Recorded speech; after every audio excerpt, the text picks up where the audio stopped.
Continuamos entonces con este ciclo para conocer Christus Vivit, porque Jesús vive y los jóvenes caminamos con Él. En este caso, vamos a presentarles el capítulo número 6, Jóvenes con Raíces. Es un capítulo bastante particular dentro de la exhortación apostólica del Papa Francisco, Christus Vivit, no necesariamente particular porque no tenga que ver con el sínodo de los jóvenes del año 2018, sino precisamente porque fruto de la experiencia del sínodo y no solamente del contenido de lo que se habló en él y lo que también vemos reflejado en el documento final, sino que la propia experiencia sinodal de encuentro entre adultos y jóvenes está de alguna manera sintetizada y expresada en este capítulo número 6. Les paso a contar. Nosotros también tenemos frente a la pastoral de juventud un poco el dilema de si debe ser solamente el joven quien lleva adelante la pastoral de juventud o también tiene que estar presente el adulto. Y allí está, como en esta imagen, esos dos extremos posibles en el cual nos situamos en general y que traen a veces dificultades. O un adultocentrismo donde todas las decisiones las toma el adulto, y evidentemente el joven no es protagonista de la pastoral de juventud, o bien aquellas situaciones y aquellas pastorales y en la educación en general, donde prácticamente el adulto se corre, se borra y no está presente, y el joven se siente totalmente abandonado y sin un sostén externo. La figura ideal es un poquito la que queríamos reflejar acá. El joven al frente al volante. El padre va acompañando, va indicando, ¿no? Y es como un GPS también, porque puede estar encendido, si nos orienta bien, y muchas veces, como el joven conoce mejor el terreno que ese propio GPS, a veces lo apaga porque la voz suena un tanto técnica, un tanto robótica, como nos sucede a veces a nosotros. Entonces, este diálogo intergeneracional, que es de alguna manera el eje de este capítulo de Christus Vivit, nos anima a ser y crecer en comunión. Y este proceso, les decía, se inició en el sínodo del 2018, que trató sobre los jóvenes, la fe y el discernimiento vocacional.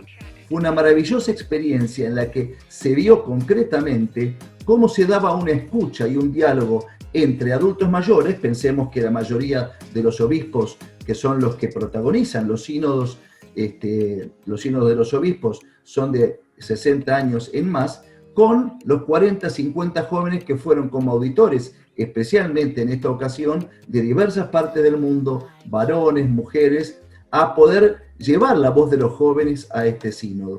Por eso la experiencia fue una experiencia absolutamente rica, según lo dicen los propios testigos. Y se daba incluso la situación, por pedido expreso del propio Papa Francisco, que luego de cada tres intervenciones había 1 minuto por reloj de silencio, que permitiera interiorizar todo lo que los jóvenes estaban contando y diciendo de sus experiencias de vivir la fe y la vida juvenil en los más diversos lugares del mundo.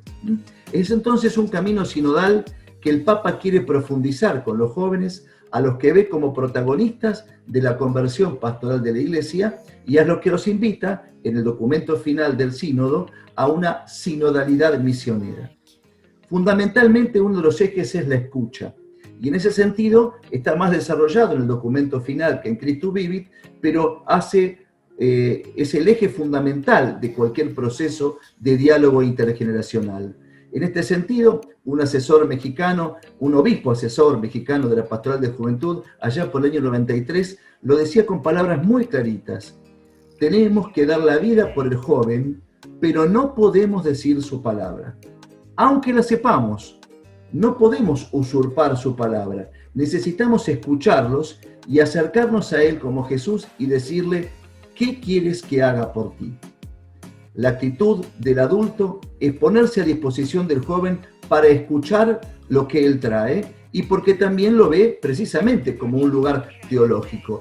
Por eso usamos esta expresión de empatizar sin apropiarse. Empatizar, ponerse en el lugar del otro, pero sin hacerse dueño de lo que el otro piensa, dice y quiere. Como muchas veces hacemos los adultos, que decimos, los jóvenes tal cosa, los jóvenes tal otra, y muy probablemente no los hemos escuchado, no los hemos consultado, y pretendemos que incluso hagan aquello que nosotros ya teníamos como respuestas preconcebidas antes de que ellos mismos se expresaran. Es esto lo que en el documento final, ahí el número 70, habla de una pedagogía capaz de interpelar, ¿no? Evitando despertar falsas ilusiones en los jóvenes con propuestas reducidas al mínimo o sofocarlos con un conjunto de reglas que dan una imagen estrecha y moralista del cristianismo, estamos llamados a invertir en su audacia y a educarlos para que asuman sus responsabilidades, seguros de que incluso en el error, el fracaso y las crisis, esas experiencias pueden fortalecer su humanidad. Y dice que precisamente la autoridad que tenemos que ofrecerle los adultos a este diálogo intergeneracional es una fuerza creadora, capacidad de hacer crecer y activar la libertad. No es una autoridad que se le impone, es una autoridad que lo acompaña y que permite que el otro vaya creciendo y generando y tomando sus propias decisiones. Es muy linda la forma en que el documento final expresa esto con una cita del Evangelio en la que muestra cómo Jesús no le estrecha la mano para quitarle la libertad al epiléptico endemoniado, ahí en Marcos capítulo 9, sino que le estrecha la mano para activarla, para liberar su capacidad.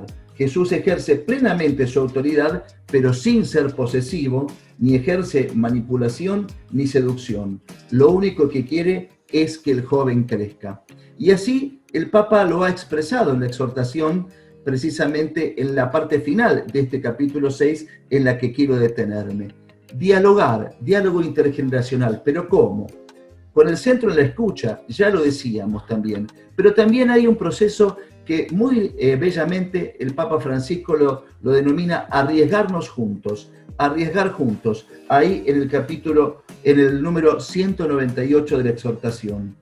Dice, el amor que se da y que obra tantas veces se equivoca.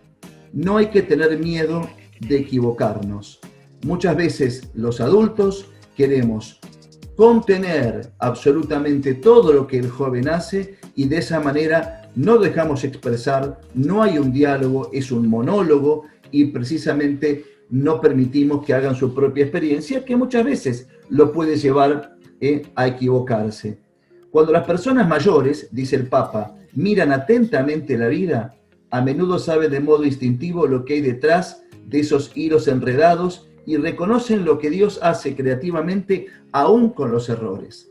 Es la experiencia del adulto y es la audacia y la libertad y la fuerza vital que tiene el joven lo que el Papa nos anima a juntar para hacer crecer a nuestra iglesia en conversión pastoral. Y por otro lado, ahí en el número 199 nos dice que si caminamos juntos, podemos estar bien arraigados en el presente, pero desde allí frecuentar el pasado para aprender de la historia, para sanar las heridas que a veces nos condicionan, y frecuentar el futuro, como si fuéramos a visitar el futuro para alimentar el entusiasmo, para hacer germinar los sueños, suscitar profecías y hacer florecer esperanzas. De este modo, adultos y jóvenes, dice, unidos podremos aprender los unos de los otros, calentar los corazones e inspirar nuestras mentes con la luz del Evangelio y dar nueva fuerza a nuestras manos. Realmente muy fuerte la expresión que en este número 199 nos da como núcleo de la riqueza en la cual nos encontramos adultos y jóvenes cuando podemos trabajar juntos, pero cada uno de alguna manera respetando el lugar que como generación le toca en la dinámica de la sociedad, en la dinámica de la iglesia y por supuesto en la dinámica de la pastoral de juventud. Y luego en el número 200 los argentinos nos encontramos con una bellísima sorpresa, porque hay una cita de aquel que consideramos nosotros el gran promotor en la Argentina y también en el mundo, con las Jornadas Mundiales de la Juventud, nada menos que el cardenal Pironio. El Papa cita al cardenal Pironio hablando en 1985, a los jóvenes en el primer encuentro nacional de jóvenes en Córdoba. Y lo primero que dice es esto: Las raíces no son anclas que nos atan a otras épocas. Yo me quiero quedar un poquito con esta imagen. ¿Qué diferencia hay entre las raíces y las anclas? Las anclas podrían parecer algo más móvil, sin embargo las anclas son cosas que sujetan, que no dejan que pueda moverse algo, al contrario, lo fijan a un lugar. Incluso lo fijan aunque la corriente del mundo, de la sociedad, de la cultura, diríamos en forma metafórica con respecto al mar, lo quiere impulsar a otro lado. Está anclado, alguien que está anclado está fijo.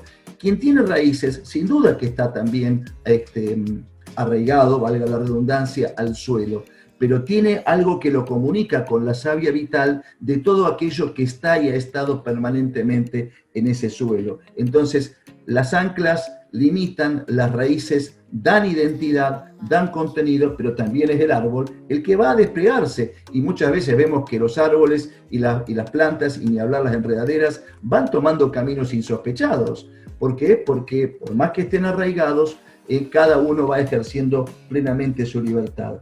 Dice precisamente que estas raíces son el punto de arraigo que nos permite desarrollarnos y responder a nuevos desafíos. Por eso, luego en la cita del cardenal Pironio, habla de asumir con realismo y amor nuestra cultura y llenarla de evangelio. No añorar tiempos pasados, sino anunciar la buena noticia de Jesús a los tiempos nuevos. El cardenal Pironio hablaba de amar nuestra hora, amar este tiempo, y desde ahí, en las raíces que tenemos en nuestro pasado y están ancladas en nuestro presente, proyectarnos al futuro.